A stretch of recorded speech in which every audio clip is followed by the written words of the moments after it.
Hello and welcome to the Brand Odyssey podcast. I'm Kylie. And I'm Miranda, and we are two designers from brand agency 3 Blocks Left. We're here to take you on an exploration of what goes right and what goes really wrong in design, branding, and the creative universe. So hop in, pop on your seatbelts because we are going on a brand odyssey.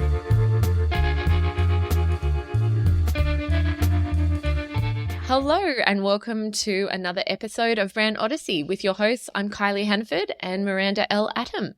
Yes, welcome everyone. This episode is another bumper break story and it's a big one. So I am going to dig deep into a global franchise corporation that when times were changing, it did not put its energy in the right spots. A bumper break episode. I feel like everybody wants to hear the break stories. Yeah, you like to see where things failed for some reason. It's what is it that called in human psyche? Negativity bias. And it kind of makes us feel better for all the times we've had our own personal breaks, which leads me into our personal make and breaks. What was your make this week? Okay, so I was very fortunate to go to the world premiere of the new Wicked movie. Oh, fancy girl. Yeah, I'm a fancy lady. So one of my friends works for Universal and she knew I was a big Wicked fan and so very kindly gave me a pass to go to the premiere. That's a sweet hookup. Look, it's been very valuable. Yeah. Shout out to Jade. But yeah, it was amazing. No expense was spared. All the stars were there, so they went all out recreating Munchkinland. I should probably say, for those that don't know, Wicked is a new movie coming out with Ariana Grande, Cynthia Erivo, my old-time favourite, Jeff Goldblum, and it's a beloved musical that's been on Broadway and the West End for like 20 years. And did they do it justice? Because that can be a bit of a worry, kind of recreating something that's already loved. Yes, absolutely. I think going into it, I think everyone's just a little bit like there's these absolute bangers like Defying Gravity, and I'm sure everyone knows that song. Anyway, will they do it justice? And they absolutely did. As I said, like a true musical nerd. Yeah. Absolute bangers Defying Gravity. What a banger. It's true. I dare anyone to put on Defying Gravity and not be moved. I haven't actually heard it. You like to hit up, isn't it like a club night of just musical songs? Yeah, Club Broadway. Highly recommend. They do them all over the country. It's a DJ and they play all the musical nerd bangers. And I mean, I thought I was a musical nerd, but there are people there that know every word to the musical Hamilton. Anyway. How could you not leave feeling good, right? It's very, very fun. It's very uplifting. Very feel good. So I am going to ask, I know you like to plan outfits that are on theme accordingly. You know me well. Yeah. What did you wear to the Wicked premiere? The theme is pink goes good with green because there's the two witches, Glenda and Elphaba, and they're pink and green. So it's setting you up for a themed outfit. So everybody was theme dressing. So I, COVID, in the second lockdown, bought this completely ridiculous metallic pleated green skirt because I was just deep in dopamine impulse purchasing online. I love it. I was only wearing all grey monochrome tracksuit ensembles, just to match my soul, my monochrome soul during COVID. I was just clinging to my sanity by buying brightly coloured bath mats and skirts that I had nowhere to wear. Deeply impractical purchase. Absolutely, so deeply impractical. But 4 years later, that green skirt really came into its own. So you haven't actually worn it? I've never worn it. That's wild. I just kept looking at it going, one day I'll find the perfect spot for you. You were meant for that world premiere in that skirt. It was destiny. It was 4 years in the making, Miranda. Oh, well, that sounds so fun. I love that you got to hobnob with the Hollywood elite and just like dip your toe into a world premiere of a movie that you like genuinely love. Yeah, yeah. It was incredible. I highly recommend everyone goes and sees that movie. It was awesome.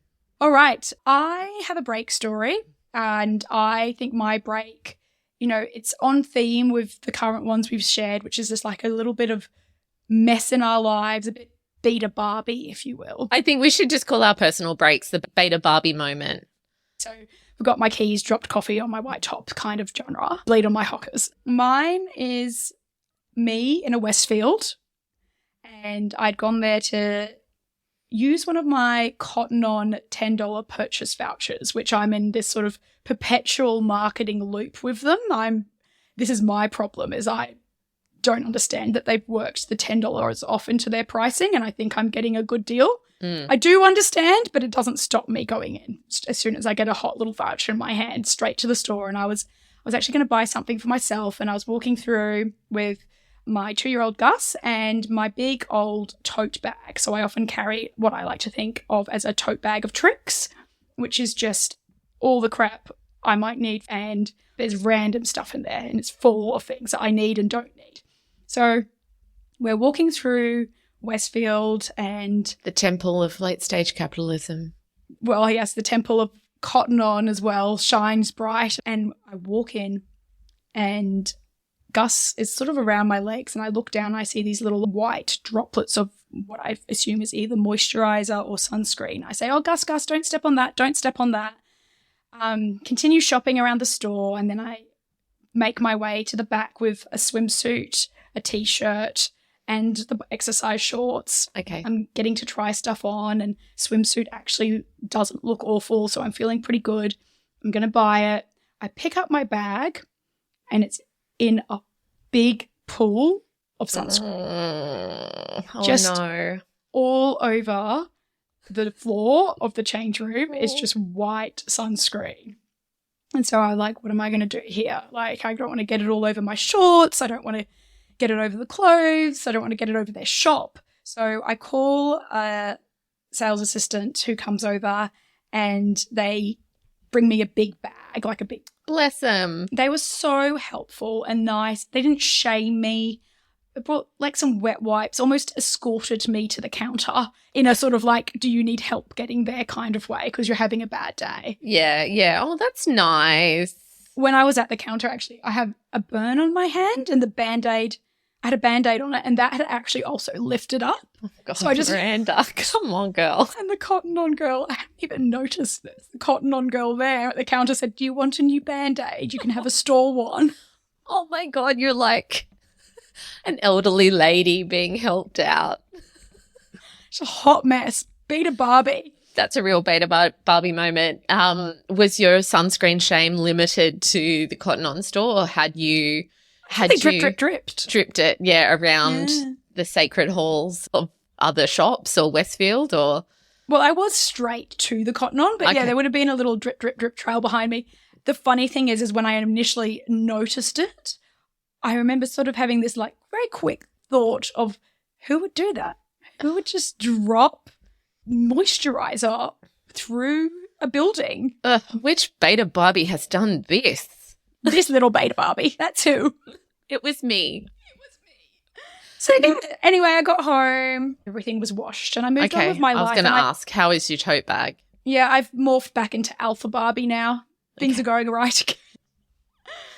Anyway. All right, should we get stuck in? We'll get stuck into the meaty stuff now. Spill the tea. Yes. So I will say that when I was doing my research, this topic was just too big. I kind of thought, why have I given myself a huge homework assignment? Did it with Barbie. I was 25,000 tabs in deep and just so overwhelmed with all the information. And it was like, I'm not going to get this down to a tight 15-minute story. No, we have taken on the big corpse, and to do them justice, this is a full episode. So I thought, in our ever-evolving clue system, rather than give you a clue, I'm going to paint a picture of content consumption and how that was done in the 90s. And I have a feeling you're probably going to guess who I'm talking about. Okay, so the year is 1998, and you've just seen Romy and Michelle's high school reunion at the local Birch, Carroll and Coyle. Naturally, you loved it, and you want to watch it a second time, but you have to wait till it comes out on DVD. You don't have the $80 cash to buy it from the local Target when it comes out. So instead, on DVD release day, you rush down to your local... What? Oh, it's got to be Blockbuster. Yeah, it's Blockbuster. I nearly said Video Easy because that's actually what we had around us, but I figure Blockbusters are more globally well known. I don't know if there's the big Video Easy story to unpack. Yeah. But yeah, they were kind of like the challenger in Australia. They're the Hungry Jacks to McDonald's, if you will. I still remember their little jingle. Video Easy movie guarantee. Get it the first time or get it free. Oh my God. I was like as well that I was like going to say, hit it, and you were already going. I was ready to go. Any excuse to pump out a jingle from the 90s. I had a favourite when I was about 14 years old, and I used to watch Rage. Do you remember Rage? Rage. Always ready to go. We'll never forget the Rage jingle. But there was an ad that used to play, obviously, maybe every week for 3 years, and it was for Lube and Beal. Do you remember it? Yeah, we had that, I think. Anyway, you go. I won't take on the singing for everything. Okay, so it was like this kid, this young 14-year-old boy, and he'd be like, they'll fix your car, they'll fix your car, they'll fix your car, or your crutch or your brake or a full inspection. Lube-mobile will come to you, 30-30-32. No, we didn't have that. We had, I can't remember. Did it just say Lube-mobile, the mobile mechanics? All right, well, Queensland was winning that race. Yeah. Also, I just wanted to compliment you on the choice of Romeo and Michelle because... Yes, well, I was just trying to think of like a beloved movie that I would still watch today. That's something that I feel sad about now is the amount of content that comes out. You don't have these big movies that might last 1 decade, 2 decades and still have so much relevance because there was less content. We appreciated them so much. And maybe there was more time and effort put into crafting the stories as well, but it's a tricky one.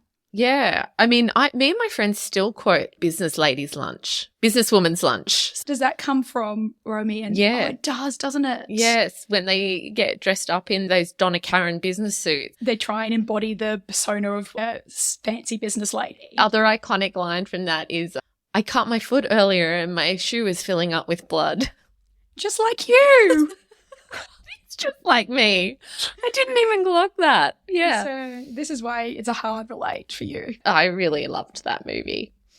Anyway, so do you remember when you first got Netflix and I guess stopped going to a video store? I got Netflix around 2016, but there was definitely a LimeWire transition period. Yeah, me too. I bridged that gap with Netgear LimeWire downloads. Everyone just risking 25 years to life for a copy of 6 Feet Under. I remember the fear, though, that I could go to jail. Same. Yeah. God, we risked our life for the content, didn't we? Very different times. But, I think I stopped probably around 2011-ish, and then, like you said, bridged that gap with LimeWire. Netflix came along and I became a law-abiding citizen again. Yeah, so we can all thank Netflix for us all avoiding jail time. When I decided to do this topic, I was thinking about the last person I know who actually went to a video store, and it's my best friend Alex and her husband Mark. So I shot her a text, doing a bit of on-the-ground human-centered research. Qualitative research. Qualitative, getting the real voice. And I said, when was the last time you went to a video store? I know you're one of the last. And she said, 2019. So I said, okay, well, why did you go for so long? 2019? Well, it would have been when some of the last stores were shutting. And I said, why did you go for so long? And she said, she threw her husband under the bus, said Mark had early onset boomerism. He went to the closing down sale, bought a bunch of DVDs and cried. So I said, did he really cry? And she said, no one's going to fact check me. She said what she said. I think she's just in support of a good story. But yeah, it was quite a fast exit for video stores that people, we just dropped them quite quickly. Things shut down pretty quickly.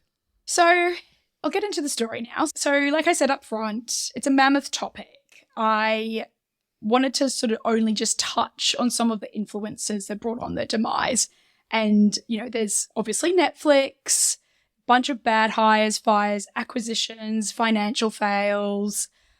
I will touch on those, but it's one aspect of their business model I want to focus on, and that's their late fees and their late fee model. And then also a little bit of creative language they used in some advertising to address this. So first up, I'm going to do a quickie rapid fire history of Blockbuster. So this is, like I said, not going to cover everything, just hitting the top notes. So first Blockbuster was opened in Dallas, Texas by David Cook in 1985, and he immediately started opening replica stores. So he did that entrepreneurial thing where he saw a service and he looked at ways to improve it. Mm-hmm. Okay. Bang, bang, bang. Yeah, bang, bang. David Cook. I'll just go through some of the things that he did. Increasing stock through partnerships with the actual movie studios. I think it's time as a brand podcast to acknowledge also that Blockbuster had a killer visual identity. Yes, it's very iconic, isn't it? That blue and yellow. Monochromatic branding, similar to other topics we've talked, like Barbie. You know, it lodges in your brain. They owned those colors. I also think it kind of had that ability to be slapped on a t-shirt that someone might actually wear. Big blocky letters. It felt movie-esque as well. So I think that they did a good job of towing the line of affordability, branding, and looking cool. And lastly, this is the biggest one, which is they basically just strong-armed out any competition. Yeah, they were just bulldozing all the mum and pop stores. So that's not as nice. No, it is sad that we live in this world of just big global brands. Like everything is just a big brand. Yeah, exactly. And it's like crazy to think that how quickly they were able to do that. It's because they basically just boomed. And by 1994, Blockbuster had an annual revenue of $4 billion from 3,000 locations. That's amazing. You know, that's in a decade. But I think that's an important thing to remember, because then it's crazy that in under a decade, they basically had already filed for bankruptcy. So something so mighty can topple so quickly. Yeah. Which is the risk as well if you are operating in that way. Like a shooting star. They burn too bright. Well, the light, unfortunately, has been dimmed. And by, like I said, 2011, they filed for bankruptcy. And by 2019, only one little store remains. More on that one later. That store's, it's pretty, I'm just teasing here, but it's a pretty big deal now. The one store. More to come. More to come, yeah. Cliffhanger. So, obviously, Netflix came along, which I think we can all point our finger and say, Blockbuster doesn't exist because Netflix came. But there's more to it, of course. And fun fact, in their kind of founder elevator pitch story, the Netflix founder, Reed Hastings, says that he created Netflix as a reaction to a $40 fee he had for Apollo 13 with Blockbuster. I love the specificity of Apollo 13. Yes, he wants to claim it. He's like, oh, it's not Coneheads. Beavis and Butthead. Do you remember the Coneheads? Vaguely. Fun fact, I once had a party with my friend which was 90s themed, 90s TV and movie themed. And for the invite, I photoshopped our faces onto the Coneheads. Amazing. Fantastic. That was the use of my early design skills. Which graphic designer hasn't photoshopped their face onto something else? Yeah, a lot of my early profile pictures on Facebook and MySpace were me photoshopping my face onto just random things. I think I did like the Miranda with their fruit on her head. No, yeah, Carmen Miranda. Do you remember the face swap? That was so good. My brother and sister did it, and they looked the same.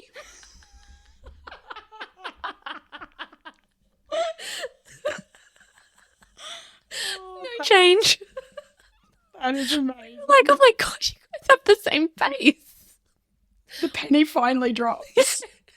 I bet you guys were crying with laughter. We were. Oh my gosh, so funny. Anyway. Oh, that's so funny. Anyway, off topic. A little divergence. Just a little one. But anyway, you don't want to piss off entrepreneurs because they will come and look at ways to improve your service and improve the user experience. And that's what happened to Blockbuster. But I've got another little fun fact from Netflix and their rise is they actually, and they're very open with sharing this, they actually offered to sell to Blockbuster not once but twice. So they went into the boardroom, and I think they were asking for just, $50 million, which in real life is a lot of money, but now Netflix are listed at $324 billion. Oh my God. See, I would not be able to recover from that. I know, right? Like if you were the boardroom person who was just like, apparently they were laughed out the room, but, you just Joke's on them. Joke is on them today. So this takes me to the next big cross Blockbuster had to bear, and that's the one I mentioned earlier, and that's their late fees. So Netflix started, I don't know if you know, as a DVD mail service, and they straight away scrapped late fees. They had belief in humanity. They did. Apparently Blockbuster did not. I wouldn't either, to be fair to Blockbuster. But I don't know that's the only reason they kept it. It wasn't only to keep people honest. They were also raking in big cash. Sweet, sweet late fee cash. Yes. And that cash amounted to about $800 million of late fees in 1 year. So 16% of their revenue. Wow. Was just from the fact that people aren't able to get their shit together to return things on time. They tapped into that human insight. Yeah, that beta Barbie insight. But I think back to my late fee experience when I was able to have my own account with a Blockbuster, around the age of 18, 19, living in a share house with my sister and best friend Alex. For me, it wasn't just about the $15 I probably had on the account, which seemed like a lot of money at the time. It was also just that life admin. Oh, yeah. I have distinct memories of screeching up to Video Easy and returning it through the late slot, like the after hours slot, and just being ready to fight it if they gave me a late fee. You're like, I've got 1 minute to go and I'm getting it in. Yeah, exactly. Yeah. I love the late return slot of shame. Yeah. Apparently people would get coat hangers and fish them out. So you could argue, word on the street, back in the day when you'd share this kind of intel, you could argue with Blockbuster that someone had actually fished out your DVD and that's why it wasn't returned, if you were going to be that way inclined. My gosh. I've just had a memory, and we can cut this, but just in terms of that, I was a good student at school. And this is nerd. Yeah, I was a total nerd. And this is only a card you can play once. Mm-hmm. And this is in primary school. And I remember we had to do a project on bushrangers, and I just couldn't get it done. I can't remember why I didn't do it, but I didn't. And I just didn't hand it in. And then when the teacher was like, "Where's your project?" I was like, I handed it in. And I made her think that she had lost it. Dog ate my homework, but level up. Yeah. And because you were. I gaslit my teacher. You gaslit your teacher because you were so consistently, straight A, good girl. Yep. You bloody got away with it. Do you want to hear an embarrassing primary one from me with a homework whoopsie? Is we had to write a poem, and I'd written one, and then I kind of faded and wasn't interested, and basically copied the end of Alice in Wonderland, a section from the Alice in Wonderland book, and thought I could get away with 50% written by obviously an 11-year-old girl and 50% by beloved children's author, Lewis Carroll. I love being a little nerd. I know. When you're a 10 and 11. You give it your best shot, don't you? You do. You learn lessons along the way. Anyway, I just don't think getting those DVDs back within a week was particularly convenient for people. Mm-hmm. And then if you did get smacked with a late fee, that doesn't exactly leave a good feeling with your interaction with that particular business. And I know if you're thinking in terms of, the changes in technology were pressure on top of Blockbuster, but there was also changes in the way that people were interacting with brands. And we wanted more from our brands. I know now there's a lot of research into humanizing your brand.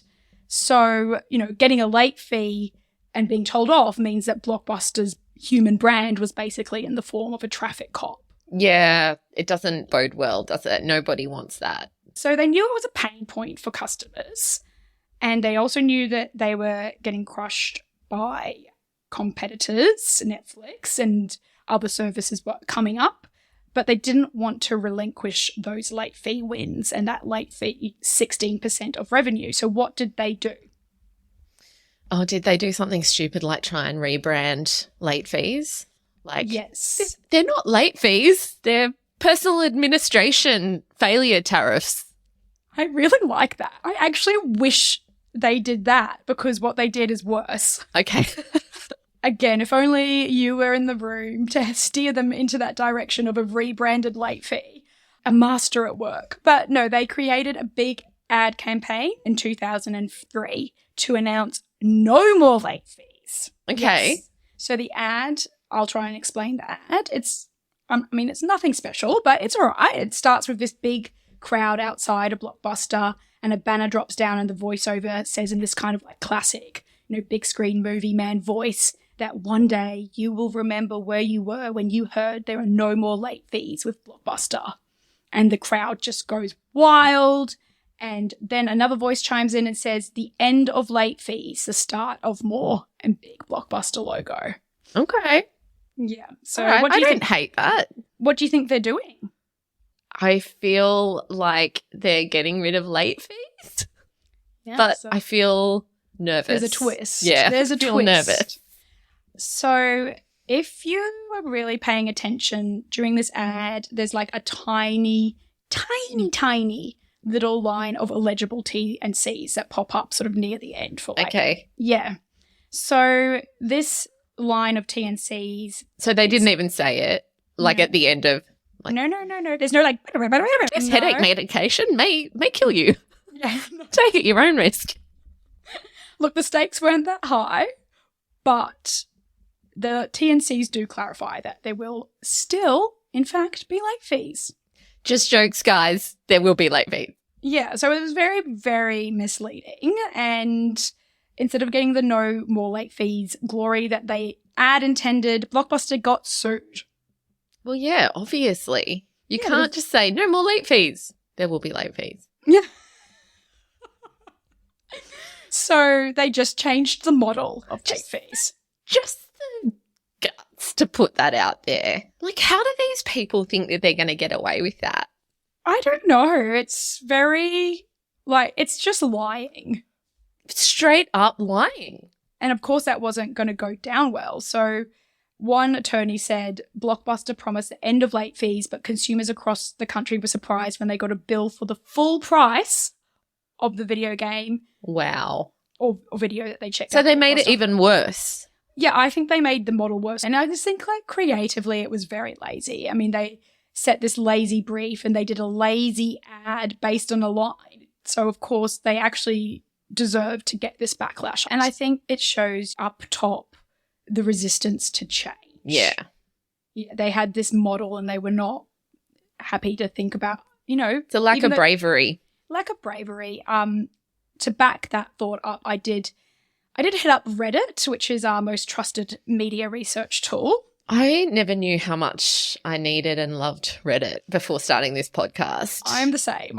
I've read more Reddit since in the last Brand 6 Odyssey. months than I have in my entire life.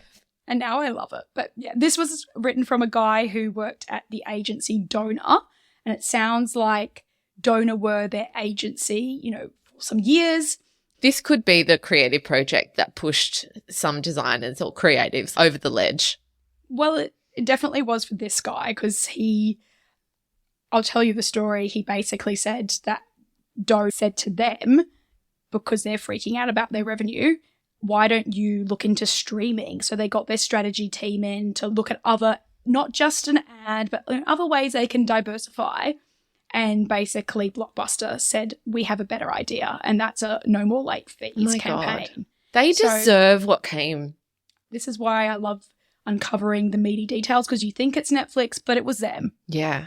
And even, between that and just that bullheadedness and plus the rejecting Netflix's offer of purchase. Exactly. So the guy ended up saying this in his very long-winded rant about the situation. He writes, "It's weird to tell some of these old school ad agency stories. It's a crazy business, far different from the way it's ever been portrayed.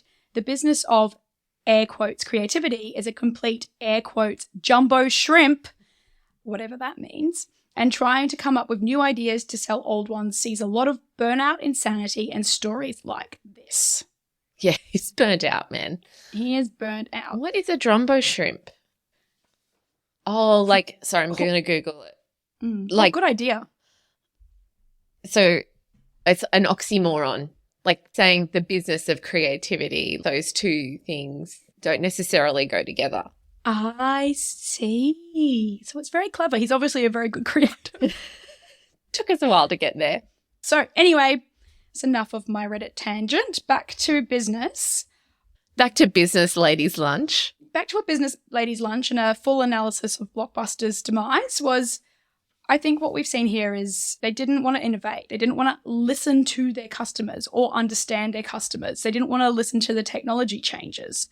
And, you know, in failing to do that, they weren't able to keep up with challenger brands. So to give them some credit, I think, you know, if you have invested so much time, energy, and money into like a bricks and mortar model like they had, you're probably going to try and keep that going. I guess as well, if you think, so we're talking about the 2000s. Yes. Like, you know, it's all very easy in 2024 we move at such a quicker pace, and we're innovation and like, you know, this idea of startup culture probably wasn't there then. So, you know, that idea of jumping on the next trend probably wasn't quite there in mainstream thinking. That's a really good point. Big companies probably have more budget and time allocated to foolproofing being challenged, where that wouldn't have been the situation. But they didn't use creativity. They didn't think outside the box to use their brand equity to keep going. And I guess reimagine what they could be. No foresight, like what is happening in technology, what's happening in culture, what's happening with our customers, and how can we address all of those? And they could have perhaps done the two things in tangent. They could have started their streaming model and continued the stores and sort of phase one out while the other grows. There's so many things they could have done, but they didn't. So they closed rapidly, and like I mentioned, today there is just one single Blockbuster left in the whole wide world. Yeah. This is where my break goes make. So in a town called Bend, Oregon, in America, there's the single last Blockbuster, and I found a whole documentary on this particular Blockbuster. God, really? Yeah, I spent the $5 to purchase it. Wow. Apple. You are committed to the bit. But it's actually great. I would say I did it because I watched the trailer. It's like a good, fast-paced documentary. Okay. They got a bunch of We don't do things by halves here on Brand Odyssey. Committed. Yeah, absolutely. This was my Friday night. Wild. But yeah, they hired a bunch of celebrities to do little interview bits. They had sort of varying relevancy to video stores. So they had Kevin Smith from Clerks, who, you know, is very relevant. I don't know him. You don't know? Well, I think that's okay. I think if you know Kevin Smith, it sort of firmly places you in a particular demographic of people, and that's someone who was a stoner from the 90s. Okay. Which I'll say I wasn't, but I just knew some people who were. Okay. Just by association. By association, I had seen Clerks. But yeah, it's based in a video store. And kind of, you know, Beavis and Butthead, Wayne's World-esque. Then it had, this is a bit of a left field one, Darren Haynes from Savage Garden was being interviewed. What the hell? Yeah, he used to work in a Blockbuster. Okay, all right. Yeah, I'm guessing pre-Truly Madly Deeply fame. Yeah, I think that's a very safe guess. Not today. He's like, releases Truly Madly Deeply, then goes back to his shift at Blockbuster. Yeah. He's doing gigs at random outskirt hotels still, I'm sure. And then there's Adam Brody from the OC. Oh. Or would we say Nobody Wants This? Yeah, I think this little gig was pre his resurgence with Nobody Wants This. So yeah, he's definitely had a renaissance, hasn't he? I'm not sad about it. Anyway, we see this Blockbuster go through its day-to-day, and it's led by this absolute treasure of a human called Sandy Harding. She runs the store with this mum and pop feel. A lot of her family works there. She greets and knows her customers by name.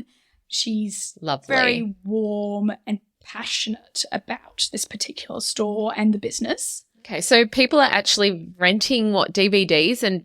Yeah, so you can go online and rent their videos online, but I would say ultimately it's been turned into a bit of a Blockbuster theme park. Okay.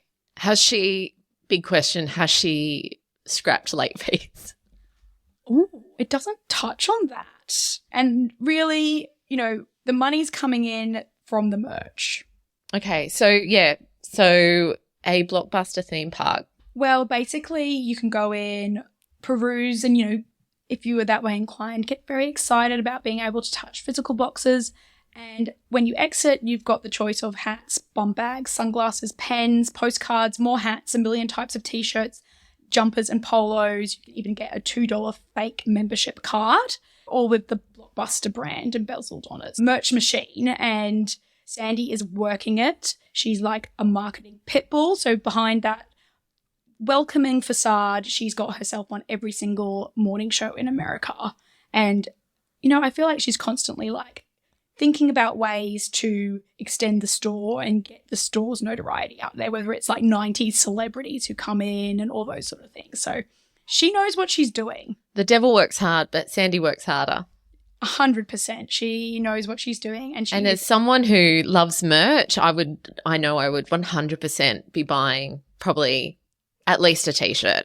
Well, I did think that was the strength of the Blockbuster brand. Was now it's nearly 2 decades irrelevant as a service, but we would still remember the logo and the colours and how it looks. So shout out to that. But yeah, same. It's are you going to the museum for the art or the shop?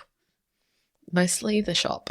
Anyway, on top of this, which I feel like is a bit of a sick burn to the original Megacorp brand ad fail, is that Blockbuster Bend have recently in 2023 done this genius ad campaign for the single store, and it was so good it even won a couple of Cannes Lion Awards. What?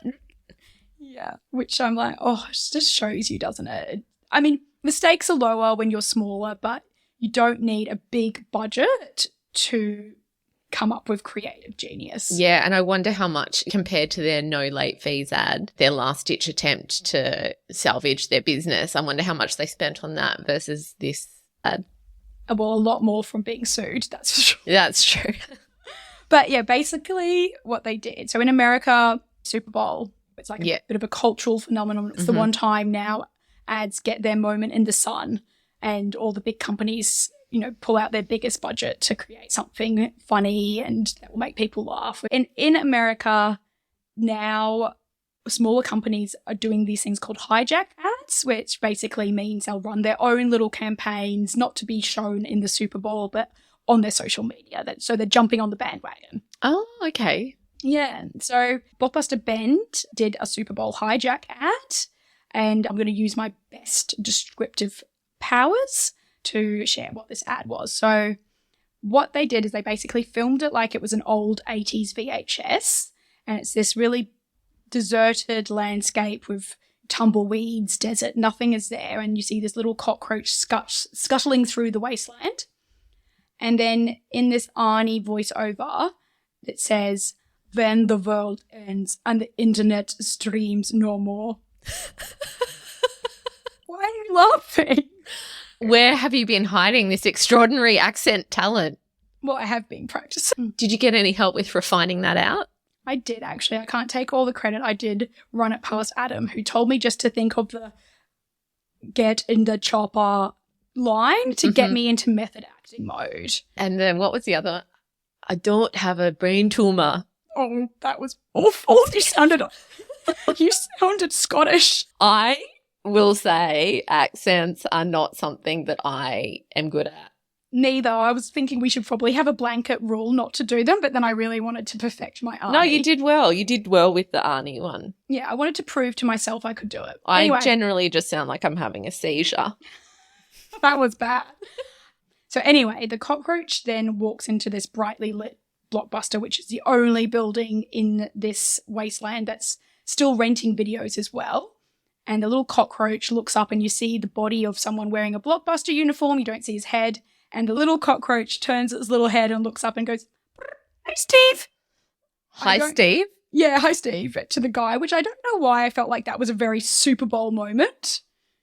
And then the slogan comes up, which is "until the bitter end." Love it. Yeah, so I felt like it was Super Bowl perfection. Yeah, that's a great ad. And even Coca-Cola couldn't have done it better. It had a story to tell. What did Arnie say again?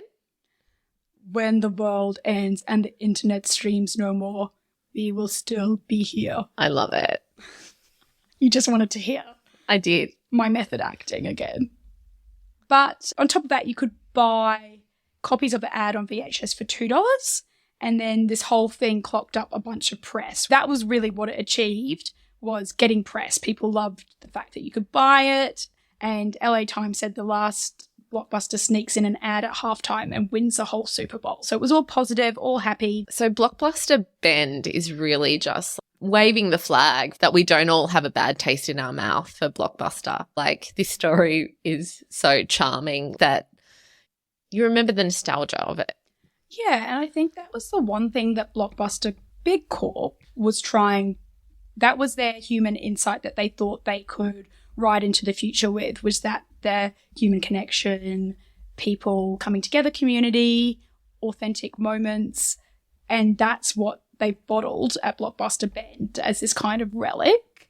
I do sort of think maybe it's not the end for them. I like to think that now, but because they have, like I said earlier, like, we still remember the brand.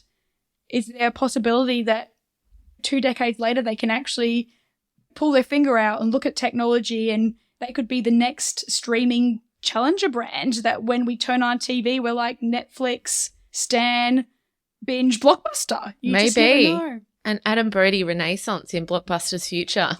Stranger things have happened. That's true. That is absolutely true. I think, yeah, the lessons have been learned through this episode that when it comes to connecting with an audience through advertising, you need to listen, understand, be authentic, be true, and just don't base things on a lie. Yeah. Also, don't lie. But yeah, be real, guys. Yeah. Keep it real. And avoid non-buyer's remorse.